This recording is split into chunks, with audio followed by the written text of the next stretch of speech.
बरायबाय बड' job info official YouTube चेनेलाव ITI admission registrar जागासिनो दङ लास्ट डेटआ 15 आगस्ट दा फुल अफिशियल नटिस फैबाय दाखालि जोंहा मोनसे शर्ट नटिसमोन जेराव एग्जाम फिस बेनिफ्राय एडमिशन फिस गैयामोन दा बेखौनो नोंथांमोना लाना फैबाय गासिबो डिटेल्सखौ क्लास 8 पासनिफ्रायनो हागोन आरो बैसोआ मिनिमाम 14 इयार्स बेनिफ्राय मैक्सिमाम नोंथांमोना हागोन आरो दा गोबाव खालामा लोगोफोर दा जों अफिशियल नटिसखौ जोङो बुंखादोंमोन जे 29 जुलाइआव रिलिज जागोन होननानै दा फाइनाली जाबाय एन्ड नोंथांमोना नेक्स्टआव एप्लाइ प्रसेस भिडिअ मोनगोन जायफ्रानोखि मबाइलजों खालामनो गोसो दङ स' नोंथांमोननो भिडिअ खालामगोन जाहाथे नोंथांमोना नेथ'यो आरो जों गोबाव खालामा जों थांसै फैदो अफिशियल साइटआव बेनिफ्राय जों बोरै नटिफिकेसन नायनो हायो नोंथांमोननो खिथानोसै दा जों फैबाय ITI-assam.admissions.in आव बेयाव फैनाय लोगो लोगो इ सार्भिसेस मोनसे मोनदों स' नोंथांमोना बेयाव क्लिक खालामनाय लोगो लोगो बेबादि मोनसे नटिस फैयो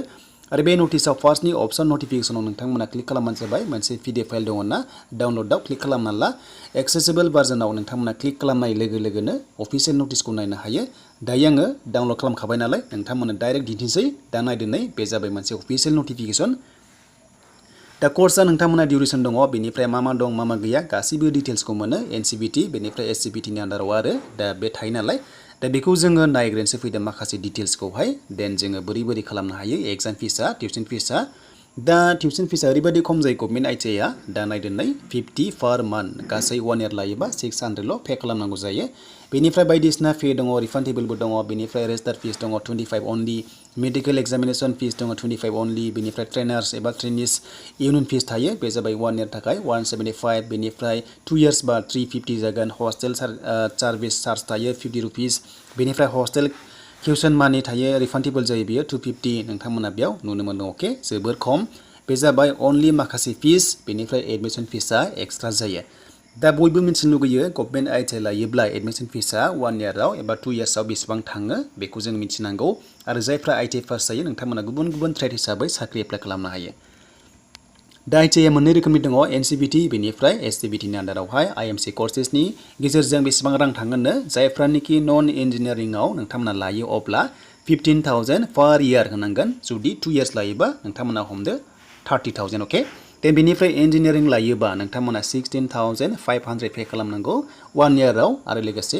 2 इयार्स लायोबा 33,000 जायो दा नायदो नै खायसे कर्सआ 1 इयार खायसे 2 इयार्स खायसे 6 मान्थ्स थायो नालाय 6 मान्थ बा नोंथांमोना खम जागोन आरो अके स' बेनिफ्राय दानिया ट्रेडआ बबेयाव दङ बबे कलेजाव दङ ITI लानो देन बेखौ जों दानिया नायनोसै फैदो लोगोसे मोनसे बाथ्रा आं रिक्वेस्ट खालामो नोंथांमोना बे PDF फाइलखौ डाउनल'ड खालामनानै गासैबो फारि नाय गासैबो गाइडलाइन्सखौ होयोब्ला जोबोद गोलाव जायो भिडिअआ बेखायनो बे PDF फाइलखौ आं होबाय डिसक्रिप्सनाव चेक खालामदो बेनिफ्राय गासैखौबो लारि नायदो स' बेनिफ्राय एग्जाम सेन्टार एबा कर्स सेन्टारा नायदो नै गोबां रोखोमनि दङ स' बेयाव नोंथांमोना माजबाद दङ क'क्राझार दङ बङाइगाव दङ दिफु दङ हाफ्लं दङ बेनिफ्राय गोबां रोखोमनि दङ आरो स' नोंथांमोना बेयाव नायना लादो बिनि गेजेराव कर्सआ मा थागोन नोंथांमोननि ट्रेड लेभेला बेखौ नायना ला आरो NCBT दङ बेनिफ्राय SCBT नि आन्डारावबो दङ आरो नैबे जाबाय NCBT दा नोंथांमोना बेयाव नुनो मोनदों बेनिफ्राय SCBT दङ स्टेट लेभेल नेसनेल लेभेल दङ आरो स' बेखौ नोंथांमोना नायना ला PDF फाइलखौ नायना ला गासैबो डिटेल्सखौ नोंथांमोना बुजिनो हागोन स' दानिया जोङो SCBT स्टेट लेभेलखौ नायोबा गुवाहाटि दङ गुवाहाटियाव मा दङनो कम्पिउटार अपारेटर दङ एन्ड प्रग्रामिं एसिस्टेन्ट दङ आरो बेनिफ्राय NCT SM दङ स' बेखौ नायना ला गोबां रोखोमनि दङ हमना ला लोगोसे क'क्राझार थागोन बेनिफ्राय बङाइगाव दङ गोबां रोखोमनि दङ दा क'क्राझार होननाय लोगो 9 नाम्बाराव नायनो हागोन BLTT बड' लेंगुवेज ट्रान्सक्रिप्सन दङ ट्रेड लेभेलनि बेनिफ्राय इलेक्ट्रनिक्स दङ मेकानिक दङ अके स' बेयाव नोंथांमोना नुनो मोनदों आरो नोङो बबे कर्सखौ लानो गोसो नोङो बेयाव नोङो एप्लाइखौ खालामनो हायो प्रेफारेन्सखौ होनो हायो आरो नाथाय नों ट्रेडखौ बबेयाव लानो सानो बे नोंनि सायाव थाबाय दा बेनोमोन नोंथांमोननि PDF फाइलखौ डाउनल'ड खालामना ला अब्ला गासैबो डिटेल्सखौ नोंथांमोना मोनगोन मेन इम्परटेन्ट बाथ्रा जाबाय एग्जाम फिस माखासे फिसनि गेजेरजों बेयाव नोंथांमोननो खिथाबाय आरो लोगोसे रिजाल्ट माब्ला मोनगोन दानिया जोङो नायनोसै सेलेक्सनखौ बोरै खालामगोन नोंथांमोनखौहाय स' दानिया 29 जुलाइ जाबाय दिनैनिफ्राय सोलिगासिनो दङ रेजिस्टार एप्लाइआ आरो लास्ट डेटआ 15 आगस्ट बेनिफ्राय भेरिफिकेसन खालामगोन नोंथांमोनखौहाय माखासे प्रसेसनि गेजेरजों बे स्टार्ट जागोन 29 जुलाइनिफ्रायनो जागोन आरो लास्ट डेटआ 16 आगस्टसिम बेनिफ्राय 3 नाम्बाराव रेंकआ नोंथांमोननि माखासे मोनदों जेरै रेंक जेनेरेसन अफ केन्डिडेट्स नोंथांमोना मोनदों 20 आगस्टआव नोंथांमोना रेंकखौ मोनगोन आरो जे नाम फैदोंना फैयाखै मेरिट लिस्टखौ मोनगोन आरो बेनिफ्राय नाम्बार 4आव नोंथांमोनाहाय